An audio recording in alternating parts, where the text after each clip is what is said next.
सद्गुरुदेव भगवान की जय हो, सच्चिदानंद भगवान की जय हो।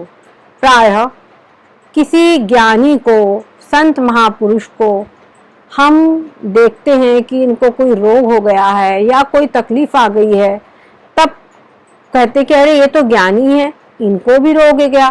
तो उनके जो साथ के लोग हैं या कोई भी जो समझाते हैं कि अरे भाई ये तो प्रारब्ध कर्म है, तो प्रारब्ध है शरीर का, तो शरीर का प्रारब्ध तो भोगना ही पड़ेगा, तो उनका समाधान हो जाता है। इसी बात को वेदांत प्रक्रिया की भाषा में, वेदांत प्रक्रिया में क्या इसका समाधान है, इसको विस्तार से आज हम समझेंगे कि क्यों वो कहते हैं कि तो प्रारब्ध कर्म ये भोगना ही पड़ेगा, और भी सब बात हम विशेष रूप से समझेंगे। हमारी वेदांत प्रक्रिया के अंतर्गत जीवों के कर्मों को 3 भागों में विभाजित किया गया है। एक तो है संचित कर्म, दूसरा है प्रारब्ध कर्म, और तीसरा है आगामी कर्म अथवा क्रियमाण कर्म। संचित कर्म यानी क्या?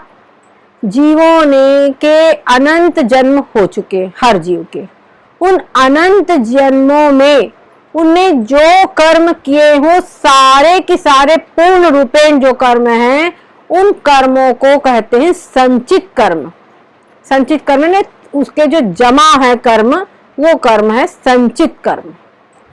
अब उन संचित कर्मों में से कुछ कर्म ऐसे हुए जिनका फल अब उसको मिल ही जाना चाहिए, चाहे वो शुभ कर्म हो अथवा अशुभ कर्म हो। तो हम कह सकते हैं कि उनमें से जो कर्म फल देने को परिपक्व हो गए हैं, जैसे पेड़ में जो फल पक जाता है वो टपकता है, वो गिरता है, वो टूट जाता है, उसी प्रकार से जो कर्म फल देने के लिए परिपक्व हो गए हैं, उन कर्मों को लेकर के ईश्वर उस जीव को कोई शरीर देता है, जिस शरीर में उन कर्मों का फल भोगा जा सके, ऐसा शरीर उसको देता है उन कर्मों को लेकर। यानी इन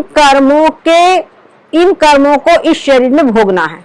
तो ये कह सकते हैं इस शरीर का प्रारब्ध वो कर्म है जो कर्मों को लेकर वो शरीर की रचना की गई, वो शरीर उस जीव को दिया गया, तो वो हो गए प्रारब्ध कर्म। अब जो भी शुभ अशुभ प्रारब्ध कर्म है, उन कर्मों का फल वो जीव उस जन्म में करेगा। ये हो गया प्रारब्ध कर्म। उसके बाद होता है क्रियमाण कर्म। क्रियमाण कर्म यानी जो जीव को शरीर दिया गया है, जैसे हमें इस समय पर ये मनुष्य शरीर मिला है, या आप सभी को मनुष्य शरीर मिला है, या कोई और भी जीव है उनको, किसी को कुत्ता, कुछ जो भी, मतलब उसको उसके कर्मों के अनुसार जो कर्म जो शरीर दिया गया है, उस शरीर में अब वो जो भी कर्म करता है, उन कर्मों को वर्तमान शरीर में जो कर्म उसके द्वारा होते हैं, अच्छे बुरे कर्म, उनको कहा जाता है क्रियमाण कर्म, क्रियमाण या आगामी कर्म। अब मान लो अब ये जो कर्म वो करता है, इस शरीर में जो जीव कर्म करता है, वो सारे कर्म उसके जाकर के संचित के अंतर्गत जमा होते हैं। परंतु किसी जीव ने पुरुषार्थ करके, भगवत चिंतन करके, सद्गुरु शरण जा करके कुछ ब्रह्म विद्या का अभ्यास कर लिया और उसको अपने स्वरूप का ज्ञान हो गया, उसको आत्म तत्व का ज्ञान हो गया, ब्रह्म साक्षात्कार हो गया, तो ऐसी स्थिति में जो ये प्रारब्ध है, असंचित है और आगामी क्रियमाण कर्म है, ये सब कुछ क्या है, अज्ञान के आश्रित रहते हैं। अज्ञान क्या है? मैं आत्मा हूं, इस बात का अज्ञान होने से वो समझता है कि मैं शरीर हूं, तो मैं शरीर हूं, मेरा जन्म हुआ, मैंने अमुक कर्म किया, मैं अमुक इस प्रकार कर्म के बंधन में जीव बंधा हुआ है, अज्ञान के बंधन में बंधा हुआ है। पर जब उसको ये ज्ञान हो जाता है कि मैं अजर अमर अविनाशी आत्मा हूं, तो ये मैं शरीर हूं, ये अज्ञान उसका नष्ट हो जाता है। तो जब ज्ञान से अज्ञान नष्ट हो जाता है तो इस अज्ञान के नष्ट होने से अज्ञान के आश्रित जो संचित कर्म है, प्रारब्ध है, वो सारे कर्म नष्ट हो जाते हैं। वो संचित कर्म जो है पूरे नष्ट हो जाते हैं। और जिन कर्मों को लेकर उसको शरीर मिला है तो वो सब कर्म इस शरीर के अंदर में भोग के ही नष्ट होंगे। ठीक है, वो जब भोगेगा अच्छे बुरे कर्मों को तभी उसके वो कर्म नष्ट हो गए, तभी उसको हानि लाभ सुख दुख आते जीवन में। तो कोई पूछता चले तो प्रारब्ध करने तो भोगना ही पड़ेगा। यद्यपि वो जो ज्ञानी है उसकी दृष्टि में तो प्रारब्ध क्या है, शरीर का, शरीर में हूं नहीं, तो उसकी दृष्टि में तो न शरीर है न प्रारब्ध कर्म है। लेकिन जो सामान्य व्यक्ति है, जो अज्ञानी व्यक्ति है, उसको समझाने के लिए बताया जाता है अरे भाई ये तो प्रारब्ध है इसका। ठीक है, उसके बाद में बात आती है जो कर्म वो इस शरीर में कर रहा है।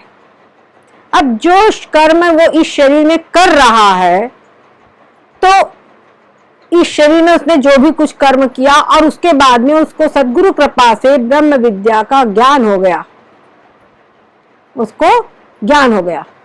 तो ज्ञान होने के बाद भी उसके कर्म होंगे और ज्ञान होने के पहले जो कुछ कर्म हो चुके हैं वो सब, ये सब की सब कर्म क्रियमाण या आगामी, क्रियमाण का ही नाम दूसरा है आगामी कर्म, ये सब इसके अंदर में इसको होते हैं।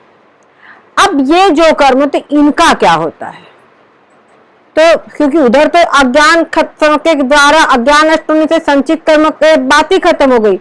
अब इन कर्मों का क्या होगा, इन कर्मों को उसके जो शुभ कर्म होते हैं, उसकी सेवा करने वाले, उसकी प्रशंसा करने वाले, उसकी स्तुति करने वाले वो ले जाते हैं, उनको मिल जाता है। इसलिए कहते हैं संत महापुरुषों की सेवा करना चाहिए।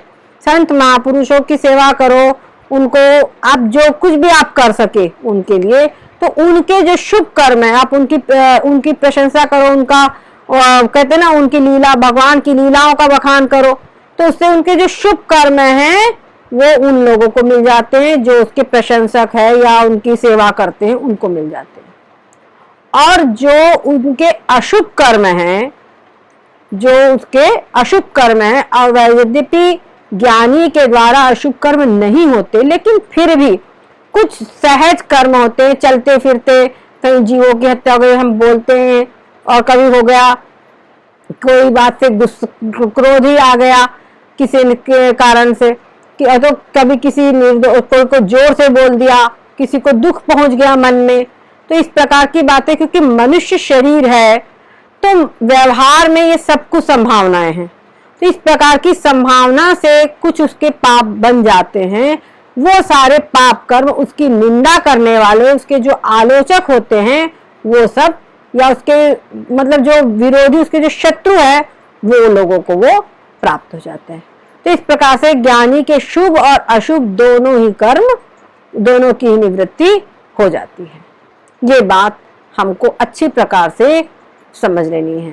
तो इसलिए ज्ञानी के हर प्रकार से कर्मों की निवृत्ति हो जाती है। सद्गुरु भगवान की जय हो, सच्चिदानंद भगवान की जय हो।